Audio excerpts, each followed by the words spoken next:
안녕하세요. 임플란트 타이거입니다. 생활하는데 어려우신 분들, 그러니까 생계비가 필요하신 분들 또는 생활 안정 자금이 필요하신 분들, 어떻게 지원받을 수 있을까 여러 가지로 고민이 많으실 텐데요. 이때는 대출 받는 방법도 한번 생각해 보셔야 됩니다. 그렇기 때문에 만약 내가 현재 일하고 있다, 근로하고 있는 분들이라면 근로복지넷이라는 곳을 검색하셔서 생활 안정 자금 그리고 생계비를 저금리로 대출받을 수 있는 방법을 찾아보시기 바랍니다. 자, 검색창에서 근로복지넷 이렇게 찾아 들어가시면 근로복지공단에서 운영하고 있는 홈페이지가 나오는데요. 근로복지넷 홈페이지입니다. 여기 들어가 보시면 생활안정자금 융자 이렇게 해서요. 혼례비, 자녀학자금, 의료비, 부모 요양비, 장례비, 임금이 감소했을 때 받을 수 있는 생계비도 있고요. 소액생계비, 자녀 양육비 이렇게 각종 생활안정자금을 융자 받을 수 있습니다. 자, 먼저 혼례비 한번 살펴보겠습니다. 내가 사업장에 3개월 이상 근로 중인 근로자 또는 특수형태 근로자, 융자 신청일이 속한 달의 직전 달 말일 기준으로 산재보험 특례에 3개월 이상 가입한 1인 자영업자도 신청할 수 있습니다. 여기에 일용 근로자 같은 경우에는 고용보험 근로내용 확인 신고서에 근로일수가 45일 이상인 경우, 그리고 건설기계 종사자 같은 1일 단위로 불규칙적으로 노무를 제공하는 특수형태 근로종사자는 신청일 이전 90일 이내에 작업일수가 45일 이상인 경우에 해당됩니다. 그리고 월 평균 소득이 266만 원을 넘으면 신청할 수 없습니다. 그렇기 때문에 266만 원 이하의 월 평균 소득자들이 신청 가능합니다. 융자 조건은요, 본인이나 자녀의 혼례에 소요되는 비용입니다. 1250만 원 범위 내에서 신청 가능하고요. 연 1.5%, 1년 거치 3년 매월 원금 균등분할 상환 방식입니다. 자녀 학자금도 신청 대상은 비슷하고요. 융자 한도는 1000만 원까지 가능하고 자녀 한 사람당 500만 원입니다. 의료비는 1000만 원 범위 내에서 실비용을 신청할 수 있고요. 부모 요양비는 부모 또는 조부모 1인당 연간 500만 원, 그러니까 최대 1000만 원까지 신청 가능합니다. 장례비도 융자 한도는 1000만 원까지 신청 가능하고요. 임금 감소 생계비 같은 경우에는 신청 대상이 융자 신청일 현재 소속되어 있는 사업장에 6개월 이상 근로하고 있는 일반 근로자, 특수 형태 근로자가 신청 가능한데요. 융자 신청일 이전 6개월 전부터 3개월 전까지 월 평균 소득이 30% 이상 감소했을 때 신청 가능합니다. 융자 한도는 1000만 원 이내에서 신청할 수 있고요. 소액 생계비는 융자 한도 200만 원 이내에서 신청 가능합니다. 자녀 양육비 융자 한도 1000만 원 이내에서 신청 가능하고요. 자녀 한 명당 연간 500만 원까지 신청할 수 있습니다. 직업훈련 생계비 융자의 방법도 있는데요. 총 대부 한도는 1인당 2천만 원 이내입니다. 다만 직업훈련 생계비 같은 경우에는 월별 대부 한도액은 50에서 200만 원까지 신청할 수 있는데 자격 요건이 있습니다. 그러니까 실업자 같은 경우에는 고용보험 피보험 자격을 상실한 자, 그리고 신청일 현재 휴업 또는 폐업하고 있는 분들이 해당되고요. 비정규직 근로자 같은 경우에는 고용보험 피보험자인 비정규직 근로자, 그러니까 기간제, 단시간 또는 파견 근로자, 일용 근로자들이 해당되고요. 무급휴직자는 고용보험 피보험 자격을 취득한 근로자 중에서 휴직수당이나 금품을 받지 않고 휴직하고 있는 분들이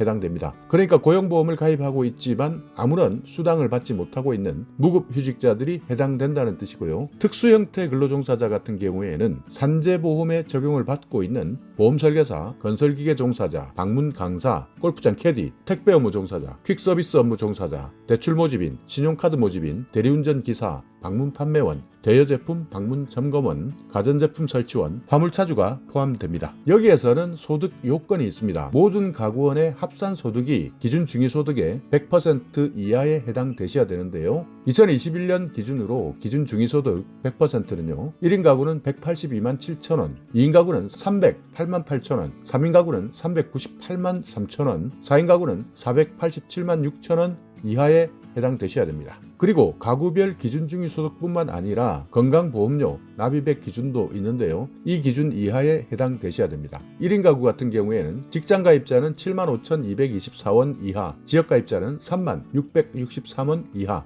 2인 가구는 106,150원 이하, 지역가입자는 92,988원 이하, 혼합가입자는 107,179원 이하에 해당되셔야 됩니다. 3인 가구는 137,051원, 지역가입자는 129,575원, 혼합가입자는 139,050원, 4인 가구는 168,195원, 지역가입자는 17만 1,434원, 본합가입자는 17만 536원 이하에 해당되셔야 소득요건 기준에 해당됩니다. 자, 여기에서 대부 대상 훈련을 계속 받으셔야 되는데요. 고용노동부에서 인정하고 있는 훈련 과정 3주, 그러니까 21일 이상의 훈련 과정을 받고 있어야 대부 대상이 됩니다. 첫 번째, 직업능력개발계좌제, 국가기관, 전략산업직종훈련, 사업주 직업능력개발훈련, 폴리텍 기능사 과정, 이런 근로자 직업능력개발법에서 지원되고 있는 훈련 과정을 3주 이상 받고 있어야 대부 대상이 된다. 그리고 국가인적자원개발 컨소시엄 등의 고용보험법에 의해서 지원되는 훈련 과정도 포함되고요. 지방자치단체장이 직업능력개발 훈련을 위해서 설치한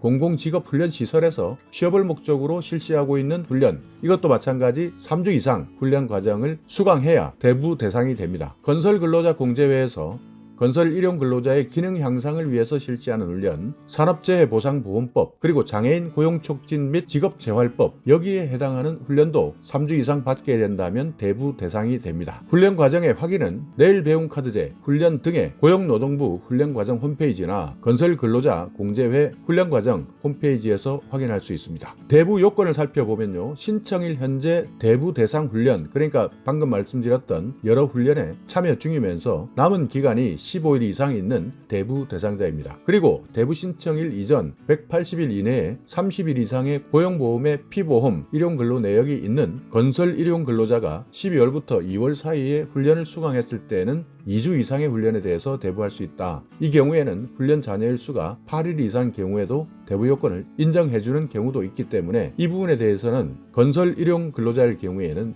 반드시 확인해 보셔야 됩니다. 자, 신청 제한사항이 있는데요. 한국신용정보원에 연체정보 같은 신용정보가 등록된 사람은 신청할 수 없고요. 고용노동부에서 인정한 훈련이 아닐 때에는 신청하지 못합니다. 그리고 거짓이나 기타 부정한 방법으로 대부를 받은 사람 신청 안 되고요. 외국인 안 되고 재외동포 안 됩니다. 상환 방법은 3가지가 있습니다.